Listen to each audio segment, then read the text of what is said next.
Joining us on WHIP Radio right now in our continued coverage of the Philadelphia District Attorney race, which again, the primary is next month. We're less than a month away now. For that, we've had three of the Democratic candidates on thus far. And here's the fourth one of the seven candidates for District Attorney, Jack O'Neill, joining us on the line right now. Jack, how are you? Good. Good to talk to you again. Yeah, it's great to have you on. I was at the Millennial Town Hall last week. I saw you spoke then. But first, I want to start off about your candidacy. You were the last one to hop in the race. I know that you had 1,776 signatures, symbolic of obviously 1776 here in America. But my question is, again, you were the last one to hop in this race. So, one, how long did it take you to come to that conclusion to exactly know that you wanted to seek this office? Yeah, it's a good question. I wanted to seek the office for a long time. Was in the district attorney's office, as you know, for the last 10 years, and watched really good things happen and really great people do really great things, but also watched as the problems from the top caused problems inside the office. It's a tough thing to watch so much good be prevented by personal problems of somebody at the top. And it was a tough choice, too, because I didn't want to make my campaign about those personal problems, because I don't think that they ought to cast a shadow on the office. And I quite frankly don't think it does any good for the city or for the district attorney's office to have someone just criticizing a guy for his personal problems. So it was a tough choice for a while. I really didn't want to do this for the wrong reason, and I didn't want to have a bad effect when I decided to run. But once Seth decided he was not going to run, those problems went away. There was no longer a fear that I was going to have to spend time during a campaign talking about somebody's personal issues, and there was no longer a concern that the campaign wouldn't be about the important issues, the things that matter to the people of Philadelphia, like our diversionary programs, like our mass incarceration, like our murder rate, like the unbelievably high number of shootings we have every year. Do you think it was a good move for Seth Williams to ultimately not seek a third term then? Because, again, you were one of the two candidates that announced it afterwards. And like you said, you didn't want it to be about personal things. You certainly worked under him. You talked about the good that you guys did there. But I'm just curious, do you think it was ultimately the best move that Seth decided not to seek another term? Oh, absolutely. As this thing unfolded, one thing that was obvious to, I think, everybody watching is that he obviously knew more than the general public did, and more than those of us who were in the DA's office did. So once it became clear that he was actually going to get indicted, once it became clear to him that he was going to have to suspend and potentially ultimately give up his law license, there's no way he could be running now. There's just no way. And it's just interesting because now we're starting to see some Democrats call for him to step down. Just last week, Governor Wolf said it's way past the time that he steps down. So last question about Seth Williams until we get to your platform is, do you think it's ultimately time for him to step down? He has to step down. And as I've said many times, the whole thing is, for me, an unbelievable disappointment. I don't like seeing bad things happen to Seth. Because you have to remember, I was in the office before he was. I was one of those people that was inspired to see a reformer come in. I was inspired by the reforms that were started and rolled out over the last 8 years. I thought the people that were rolling those things out, myself included, were really doing a lot of good for the city. So in the end, the enormous disappointment of seeing the person who was at one time inspiring to us indicted and all these things, it's incredibly disappointing. That probably doesn't even capture how we all feel about what happened with Mr. Williams and with his personal problems. But it doesn't change the fact that there was a tremendous amount of good done over the last 8 and 10 years. Joining us on WHIP Radio right now is Jack O'Neill, one of the 7 Democratic candidates in the district attorney race. So that primary is taking place next month. Again, we're less than a month away right now from that day. Jack, I saw you speak last week in person at the Millennial Town Hall. So I wanted to briefly touch on that before we talk about the town hall you were at last night for the Decarcerate Philly event. So first things first, with the Millennial Town Hall, I was there. You made a big point to talk about the reforms in the DA's office, specifically from millennials. You made it a point that you said how millennials have kind of gone into certain neighborhoods and they've kind of went to these neighborhoods that were less desirable and kind of revived them. And you said that these millennials are these change agents, in a sense, to the city of Philadelphia. So talk about the reforms, I guess, that were made specifically from millennials in the DA's office while you were there, and the role the millennials can have shifting the policy in the city. Yeah, I think one of the things that people in Philadelphia should be so excited about. We all saw millennials in general take an interest in places in Philadelphia, in causes in Philadelphia, and do really, really great things for the city. There have been a lot of neighborhoods that have been helped tremendously because people of our generation, yours and mine, decided to go into them and invest in them and be creative about how they could start businesses in them. And one of the things that I think is important for people to understand is that same group, us, in the DA's office, we're doing the same type of things. As I said, we started 10 years ago, my specific class, now 11 years ago, into the DA's office. But there were people older than us, younger than us, with the same ideals and the same hopes for Philadelphia and for the DA's office and for the things we could do. And when you look now, 11 years ago, we were the people sitting around saying, this could be better. We could do this job better. And as we gained more influence in the office, we did things better. The people that run the diversionary programs are all people that started either right with me or right around me. And these are diversionary programs that, they've worked with an amazing judge named Judge Nyfield and some amazing people in the public defender's office who are also often in our generation and in many cases our friends. And we've done incredible things. I mean, this is where how we have changed the DA's office to a place that was known really for being a place that was harsh and just wanted to lock everyone out, to a place that has decreased the prison population from 8,000 to 6,500. That's on pace to decrease the prison population by a third.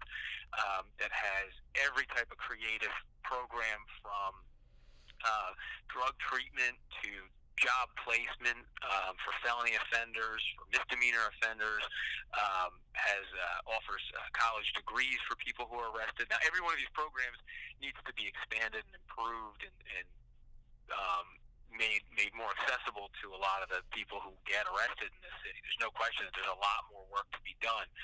But I personally am incredibly proud of the fact that those of us who came in over the last, really even more than even before I came in, people came in over the last 15 years, more and more are reformers, are people who are progressive and who have done tremendous work in changing the DA's office to make it what Philadelphia wants it to be. In your platform, you also mentioned, Jack, that you've called civil asset forfeitures a useful tool, but that it needs to be reformed. So what aspects of it would you like to see improved? Yeah, so when I say it's a useful tool, the idea of the statute was that you could go after big time drug operations. So in Philadelphia, we have two types that really relate to asset forfeiture. We have the absentee landlords who own a bunch of properties in Philadelphia and who know that the people who are paying them rent are using them to push drugs out onto the street. Specifically, these are usually homes that are used to push heroin out onto the street. And they ignore it because they get their rent every month. Even though these people that own these properties, they own tons and tons of properties. They don't live in Philadelphia. And they don't care about Philadelphia. That's one problem. The other problem, which was really what the statute was designed for, was the drug kingpins. So some of them may live in Philadelphia, they may not, but these people who are actually running drug operations through homes they own and cars they own and things like that. This was the purpose of the statute. And for that, it should be used. When you have, like I said, people who live outside Philadelphia who are making a fortune by dumping heroin into Philadelphia or dumping other opiates, or crack or crystal meth, then those people's property should be taken as part of the prosecution of those people. But what happened is it became an abusive system where people had their homes taken and property taken where they had absolutely nothing to do with drug dealing or with other illegal activities. You have probably all seen the instances in the newspapers and on TV where you have a mom and dad who let their adult son live in their basement while he tries to beat his drug addiction, and he goes around the corner and sells drugs in order to make money, in order to satisfy his drug addiction. So he's a very low-level drug dealer, and the parents know nothing about it, and people go after the house as though it's the source of drug dealing, and that's horrible. It's immoral to take someone's house under those circumstances, and it's also it has a hugely negative effect. I mean, at the end of the day, the best people to get that young kid off of drugs are the parents who are giving him the support that he needs. And so if you take the home, or if you force them to spend a ton of money defending their home, then they can't use those resources for him. So that's where it is. I mean, the biggest problem with the asset forfeiture, there are other problems and other things that need to be reformed, but the biggest problem is that there needs to be much better discretion used in how it's used. It needs to go back to being used just against the absentee landlords who know that they're a cause of dumping heroin into our neighborhoods, and the drug kingpins who are actually using the homes to dump these dangerous drugs into our neighborhoods.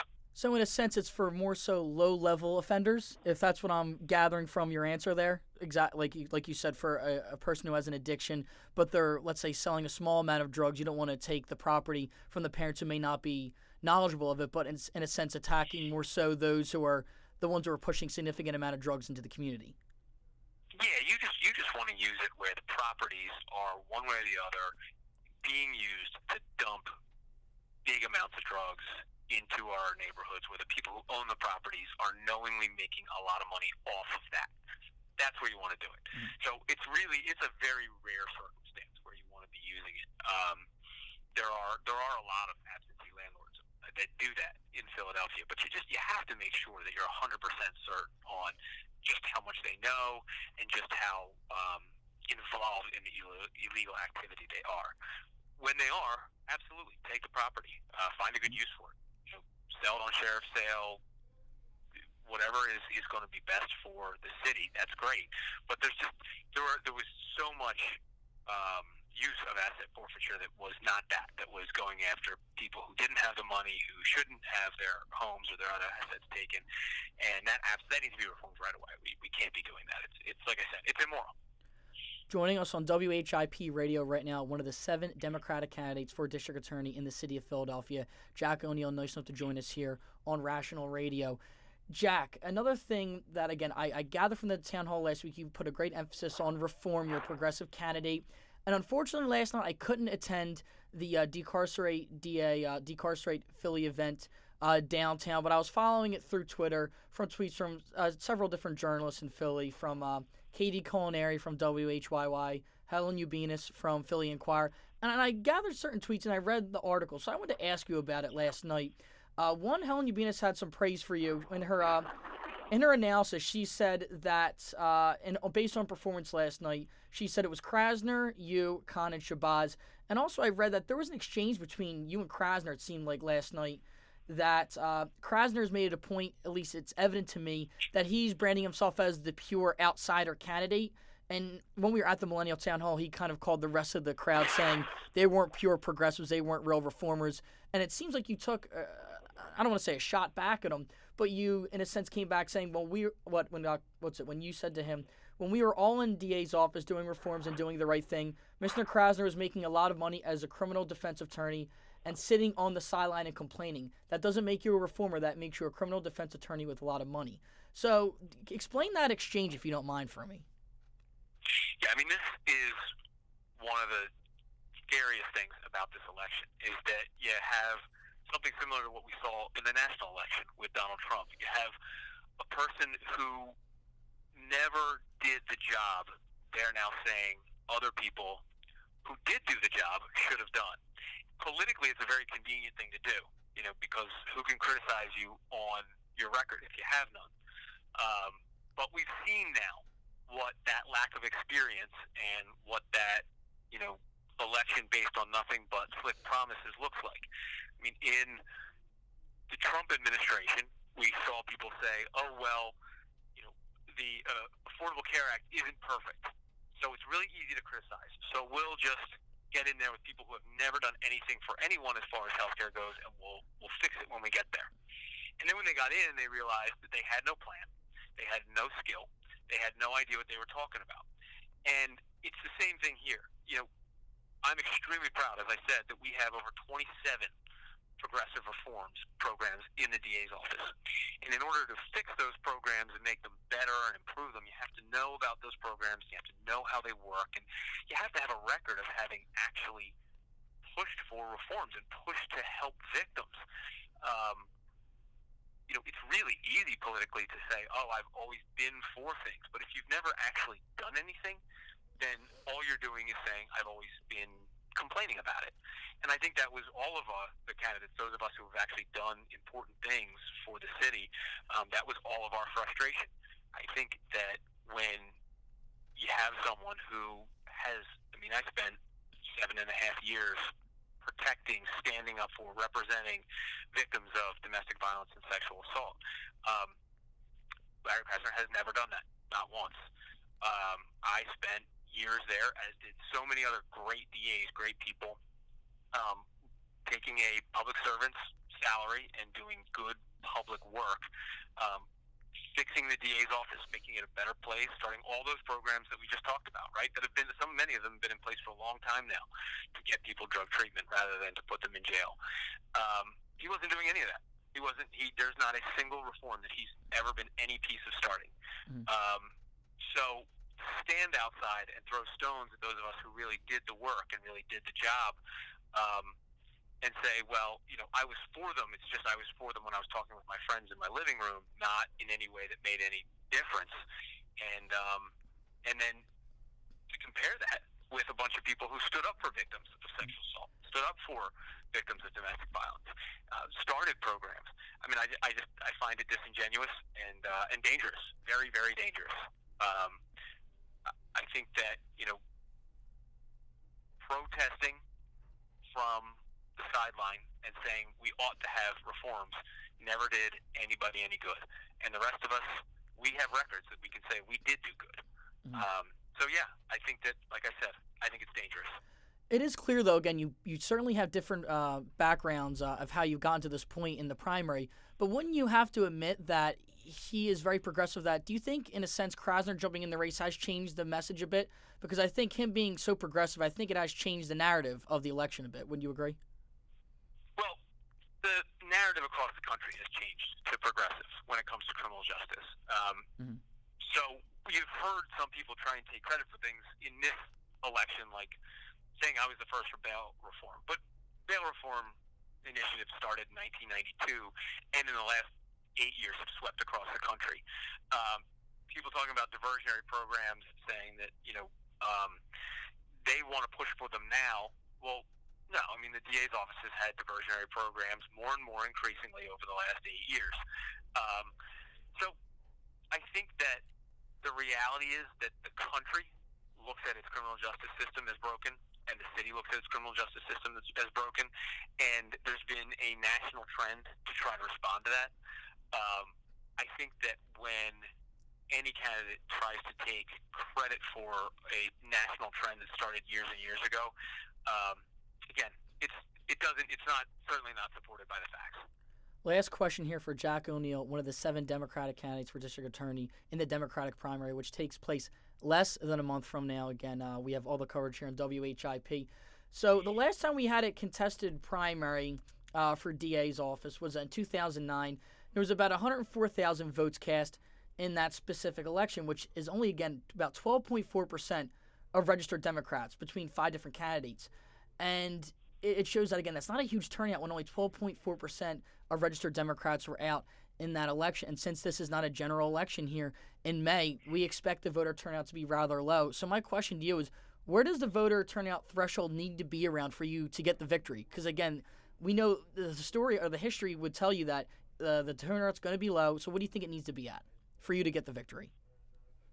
Well, regardless of where the voter turnout is, I am a front runner. And starting next week, you're going to see that I have more endorsements and more support than any other candidate.